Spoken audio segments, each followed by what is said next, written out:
2 दिन में ही कांग्रेस को ध्यान में आ गया कि वे बजरंग दल पर प्रतिबंध नहीं लगा सकते, ना उनकी राजनीतिक औकात है और ना उनकी सामाजिक औकात है।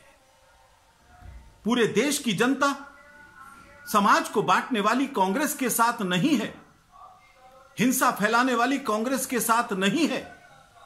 देश की जनता राष्ट्रभक्त संगठन जो हमेशा समाज की रक्षा के लिए तत्पर है, समाज को जोड़कर रखती है और सेवा, सुरक्षा और संस्कार के आदर्श लेकर देश की युवा पीढ़ी को आगे बढ़ाता है, ऐसे संगठन बजरंग दल के साथ है।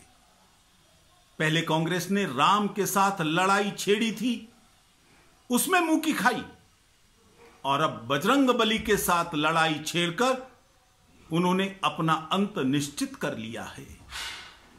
ध्यान रखना चाहिए, बजरंग दल विश्व का ऐसा एकमात्र संगठन है जिसने रक्तदान के मामले में एक ही दिन के अंदर सबसे अधिक रक्तदान करवा के वर्ल्ड रिकॉर्ड बनाया है। लिम्का बुक ऑफ रिकॉर्ड में वो शामिल है। बजरंग दल वो संगठन है जिसके लाखों कार्यकर्ता देश भर के अंदर, चाहे कोरोना का पीरियड हो, चाहे कोई आपदा की स्थिति हो, चाहे सामान्य स्थिति हो, हर समय समाज की सेवा के लिए तत्पर रहते हैं।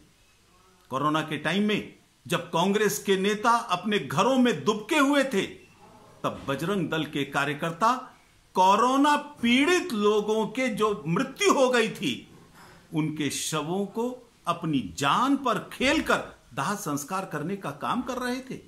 जो काम और कोई नहीं कर पा रहा था, वो बजरंग दल के लोग कर रहे थे। अब वो कितना ही कह ले, अब देश की जनता उनको माफ नहीं करेगी और उनके पापों का हिसाब पूरी तरह से कर्नाटक की जनता लेगी।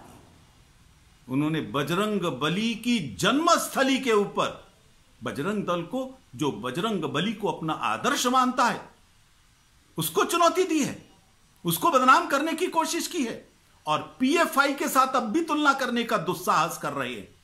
क्या पूरा देश नहीं जानता कौन है पीएफआई जिस पर पहले से प्रतिबंध है? उस पीएफआई के साथी कौन है? कौन सिमी का साथी था? कौन उनके राजनीतिक पार्टी का साथी है? ये सब इशारे कांग्रेस की ओर जाते हैं।